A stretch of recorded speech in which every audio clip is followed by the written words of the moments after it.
So one thing to look at also is where are you wasting profit, especially in your marketing spend. The last half of the year, Q3 and Q4, are really critical for a lot of marketers, and it's important to have as much budget available for use in these critical quarters as possible. We all know Q4 is the holiday shopping season, so make sure you're reserving that cash.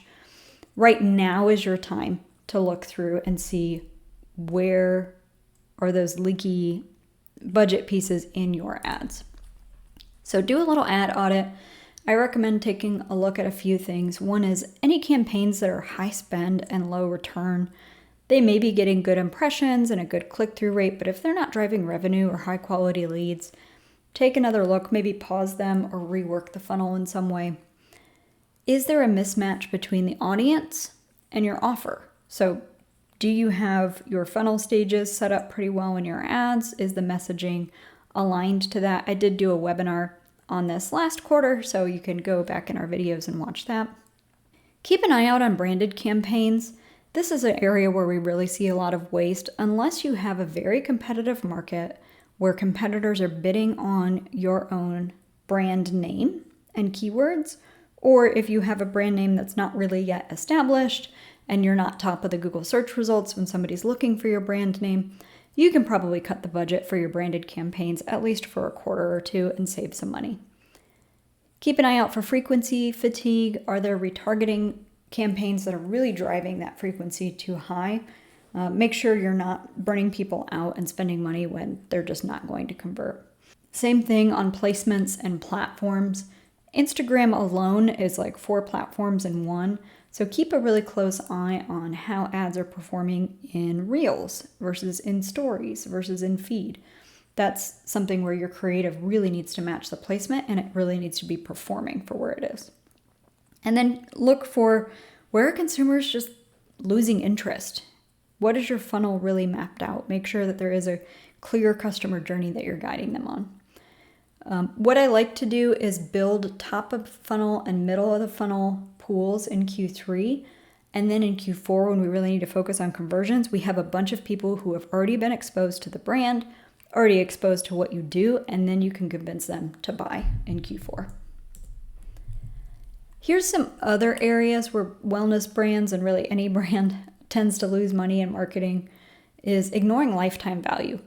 So a lot of agencies will optimize for cost per click or click-through rate, or if they're better, they'll optimize for customer acquisition cost or maybe cost per lead.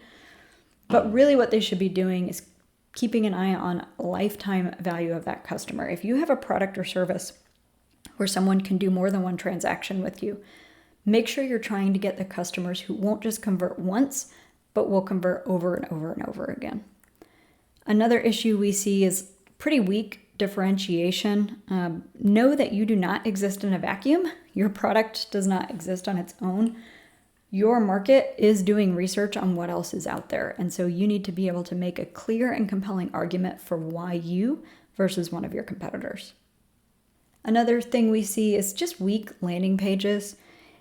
Try to look at your landing page as if you were somebody new to your brand and they had never heard of you before. They've never been to your website. They've never seen any of your other ads. Does that landing page tell your story, tell your position and your benefits really succinctly so that somebody who may be new to you can understand and convert right there? Related to that is, people love to focus on their product. Obviously, people are really proud of their product and its features.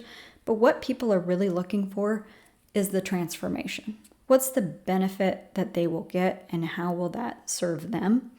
Focus on the end result and how you will make their life better and what the emotional benefit of that is. That will help convert a lot better than just listing your features. Another trap we see is an over-reliance on discounts. Customers then get trained to wait for promotions and kills margins. We've even worked with a clothing brand that has said from the beginning and always been very upfront about it is that they never have sales, that they just have built it into their margins and their business to just not run sales. And yes, some people are disappointed by that, but people also know that when they want to buy a piece of that clothing, that will be the price. They're not going to miss out because it might go on sale the next week. Another piece is retargeting not matched to the buying cycle. Again, I touched on this in our last webinar, but make sure that depending on the price point of your product or service, your length of window for retargeting adjusts. So usually the lower cost your product or service, the smaller, shorter the retargeting window should be. And then as you go up to high ticket items, you can do retargeting for a longer period of time. Just take a look at that. Another piece is not having funnel sequencing. So if you're just running a single campaign, a single touch campaign on one platform, one channel, you're just not going to get the same results as thinking through a full funnel multi-touch strategy. And then take a look at agency bloat. It happens. Sometimes agencies will add in all kinds of costs that may be unnecessary, or maybe their pricing model worked when you had a lower budget. Now that you're at a higher budget, you may need to take a look at their retainer or their percentage of ad spend.